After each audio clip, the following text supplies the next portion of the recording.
Hello friends, ഇന്ന് ഞങ്ങൾ പോകുന്നത് ഒരു ഷാർജ ട്രിപ്പാണ്. അപ്പം നമ്മൾ മെയിനായിട്ടും ഷാർജ ട്രിപ്പ് പോകാൻ കാരണം നമുക്കവിടെ ഗോസ്റ്റ് വില്ലേജ് കാണാനായിട്ടാണ്. അന്നേരം ഇന്നത്തെ ഞങ്ങളുടെ വീഡിയോയിൽ പറയുന്നത് ഗോസ്റ്റ് വില്ലേജും അവിടെ ഞങ്ങൾക്ക് സംഭവിച്ച ഒരു മറക്കാൻ പറ്റാത്ത അനുഭവത്തെക്കുറിച്ചും കൂടെയാണ്. അപ്പം വീഡിയോ നിങ്ങൾ സ്കിപ്പ് ചെയ്യാതെ കാണണം. അപ്പം നമുക്ക് ഫുൾ വീഡിയോയിലേക്ക് പോകാം. ശരിക്കും ഞങ്ങൾ യാത്ര തുടങ്ങിയത് നമ്മുടെ കുബൈബയിൽ നിന്നായിരുന്നു. അതിമനോഹരമായ നമ്മുടെ ദുബായിലൂടെയുള്ള ഒരു ഈവനിങ് ട്രിപ്പായിരുന്നു. അപ്പം നമുക്ക് യാത്ര പോകുമ്പോൾ തന്നെ അറിയാൻ പറ്റും, റോഡ് സൈഡിലുള്ള നല്ല മരങ്ങളും. പുറത്ത് നല്ല ചൂടായിരുന്നു കേട്ടോ. നമ്മൾ കാറിൽ പോകുമ്പോൾ അറിയാമല്ലോ, ഓട്ടോമാറ്റിക് നമ്മൾ AC ഒക്കെ ഓണാക്കിയാണ് പോകുന്നത്. അതുകൊണ്ട് നമുക്ക് കാറിനകത്ത് നല്ല സുഖമായിരുന്നു. പക്ഷെ പുറമേ എന്ന് പറയുമ്പോൾ നല്ല ചൂടായിരുന്നു കേട്ടോ. അപ്പം ഇവിടുന്ന് ഞങ്ങൾ സ്റ്റാർട്ട് ചെയ്തത് 4 o'clock ഏകദേശം 1 hour അടുപ്പിച്ചാണ് ഇവിടുന്ന് ട്രാവലിംഗ് വരുന്നത്.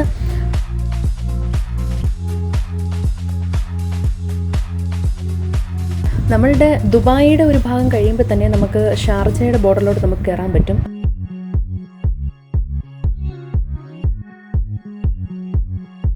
അപ്പോൾ നമ്മൾ എന്ന് പറയുമ്പോഴത്തേന് ഈ നമ്മുടെ വൃക്ഷങ്ങളൊക്കെ കൂടുതലായിട്ടും സസ്യങ്ങളും ചെടികളൊക്കെ കഴിഞ്ഞിട്ട് ഫുള്ള് വരുന്നത് ചെറിയ ചെറിയ മരുഭൂമിയുടെ ഭാഗങ്ങളായിട്ടാണ് കാണാൻ പറ്റുന്നത്.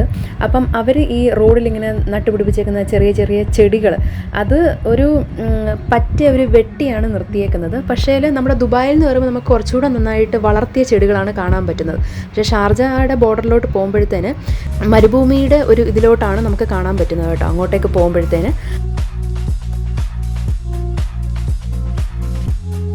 റോഡ് ഒരു രക്ഷയില്ല കേട്ടോ. നല്ല സെറ്റ് റോഡാണ്. നമുക്കൊരു ലോങ് ട്രിപ്പ് പോയാൽ തന്നെ നമ്മൾ മടുക്കത്തില്ല. അതേ കണക്കുള്ള നല്ല റോഡാണ് കേട്ടോ. ട്രാവലിങ്ങിന് പറ്റിയ ഒരു റോഡ്.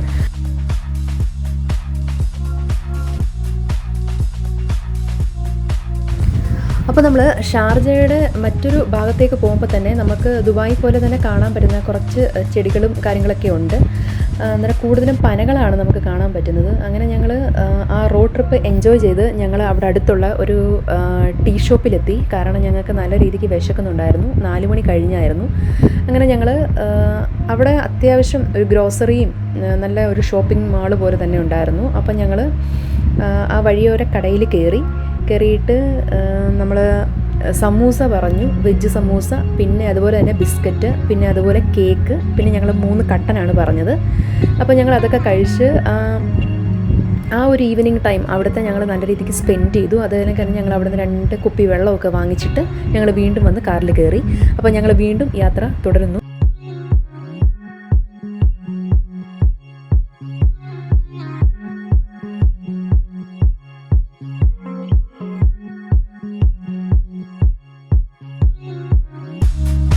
അപ്പം റോഡിൻ്റെ ഇരു സൈഡിലൂടെയുള്ള യാത്ര എന്ന് പറയുമ്പോഴത്തേന് വളരെ വിജനമായ ഒരു പ്രദേശമായിരുന്നു കേട്ടോ. എന്ന് പറയുമ്പോഴത്തേന് നമ്മുടെ ഇലക്ട്രിക്കൽ ലൈൻസ് അവർ 2 സൈഡിലായിട്ട് വലിച്ചിട്ടുണ്ട്.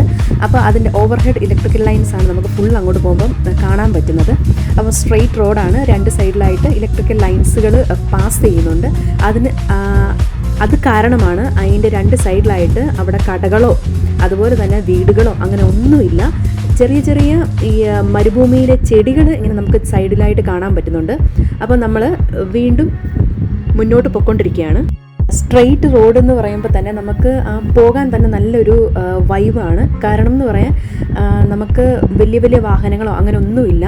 അപ്പം ഒരു ഡിസ്റ്റർബൻസ് ഒന്നും ഇല്ലാണ്ട് നമുക്ക് ഒരു ലോങ് ട്രിപ്പ് പോകാൻ പറ്റിയ നല്ല റോഡാണ്. അപ്പം നമുക്ക് ഞങ്ങളുടെ വീഡിയോ തന്നെ നിങ്ങൾക്ക് കാണാൻ പറ്റും. അപ്പം അത്രയ്ക്ക് എൻജോയ് ചെയ്താണ് ഞങ്ങൾ ആ ട്രിപ്പ് പോയത്.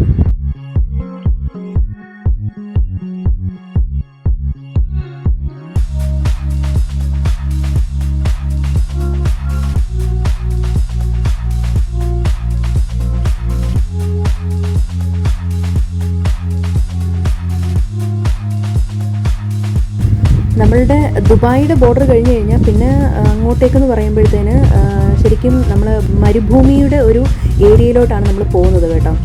അതായത് ഫുള്ള് മരുഭൂമിയുടെ ഒരു ഏരിയ തന്നെയാണ്. കാരണം എന്ന് പറയാൻ അധികം ആൾതാമസങ്ങളോ അങ്ങനെ അധികം ബഹളങ്ങളോ ഒന്നുമില്ലാത്ത ഒരു ഏരിയയാണ്. ആൾതാമസമില്ലാത്ത മരുഭൂമിയുടെ ആ ഭാഗങ്ങൾ കാണാൻ തന്നെ നല്ല ഭംഗിയാണ് കേട്ടോ. ഫുള്ള് മണൽത്തരികളും ആ മണൽ കൊണ്ട് ചെറിയ ചെറിയ കൂമ്പാരങ്ങളും ഒക്കെ ആയിട്ട് നല്ല ഭംഗിയാണ് കാണാനായിട്ട് ഒരു ഈവനിങ് ട്രിപ്പ്.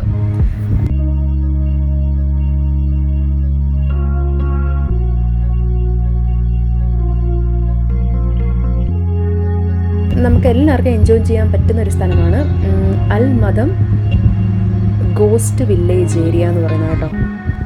ശരിക്കും ഷാർജയുടെ ഒരു ഭാഗം എന്ന് പറയുമ്പോഴത്തേന് ആൾതാമസങ്ങളോ അങ്ങനെ ഒന്നും ഇല്ലാത്ത ഒരു മരുഭൂമി ഏരിയയാണ്. പിന്നെ നമ്മൾ കുറച്ചങ്ങോട്ട് ചെല്ലുമ്പം ഈ അൽമാദം ഗോസ്റ്റ് വില്ലേജ് എന്ന് പറയുന്നത് ഒരു ഇൻഡസ്ട്രിയൽ ഏരിയ കൂടെയാണ്. ആ ഒരു സൈഡിലോട്ട് നമ്മൾ ചെല്ലുമ്പോഴത്തേന് ചെറിയ ചെറിയ കടകൾ നമുക്ക് കാണാൻ പറ്റും. പിന്നെ ഫുള്ളും ഈ മെക്കാനിക്കൽ ഷോപ്പുകളാണ് കൂടുതലും കാണാൻ പറ്റുന്നത്. അതുപോലെ തന്നെ നമ്മുടെ ലേബർ ക്യാമ്പുകളും അതിൻ്റെ ഏരിയാസുകളും നമുക്ക് കാണാൻ പറ്റുന്നുണ്ട്. പിന്നെ ചെറിയ ചെറിയ ഗ്രോസറി ഷോപ്പുകളും നമുക്കവിടെ കാണാൻ പറ്റുന്നുണ്ട് കേട്ടോ.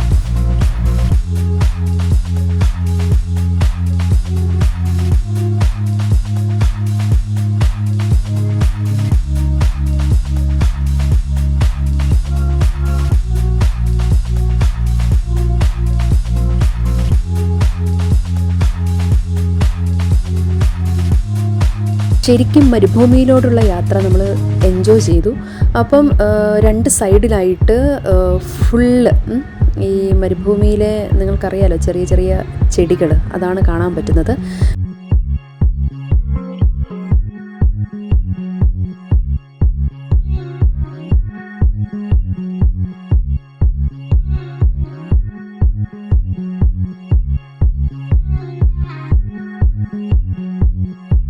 പിന്നെ അങ്ങോട്ടേക്ക് പോകുമ്പോഴത്തേന് ഫുള്ളും ഈ സാൻഡ്, നമ്മളുടെ മണൽത്തരികൾ അതെന്ന് പറയുമ്പോൾ ഒരു ബ്ലാക്ക് കളറും പ്ലസ് ഒരു റെഡ് കളറുമായിട്ടാണ് കാണാൻ പറ്റുന്നത്. പ്യുവർ റെഡ് അല്ല, ഒരു നോർമൽ ഒരു ഓറഞ്ച് മിക്സ് ആയിട്ടുള്ളൊരു കളറാണ്.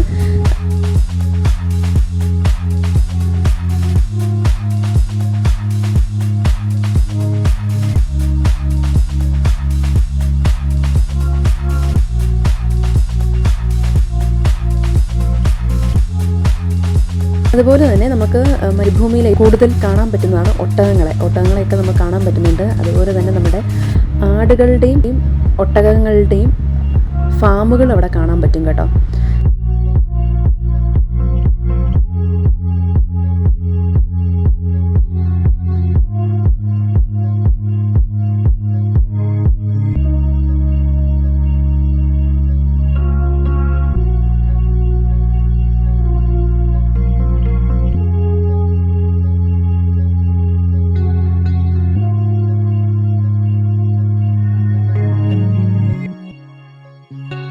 ഞങ്ങൾ ശരിക്കും ഒരു മണലിൻ്റെ ചുഴിയിലൂടെ ഒക്കെ നമ്മൾ ശരിക്കും പോയി. അന്നേരം യാത്രയെന്ന് പറയുമ്പം ഒത്തിരി എൻജോയ് ചെയ്യാൻ പറ്റുന്നുണ്ടെങ്കിലും കുറച്ച് ബുദ്ധിമുട്ടും ആയിരുന്നു അതിനകത്തൂടെ പോകാനായിട്ട്.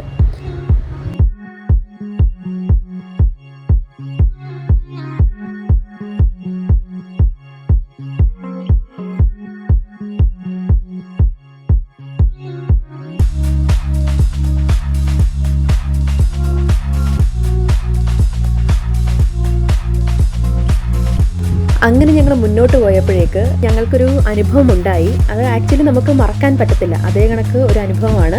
അപ്പം ഞങ്ങളുടെ വണ്ടി ഞങ്ങൾക്ക് ചെറുതായിട്ടൊരു പണി തന്നു. ആ അനുഭവം ഞങ്ങൾ സെക്കൻഡ് പാർട്ടിൽ വരുന്നതായിരിക്കും. അതുവരെ ടാറ്റാ ബൈ, സീ യു.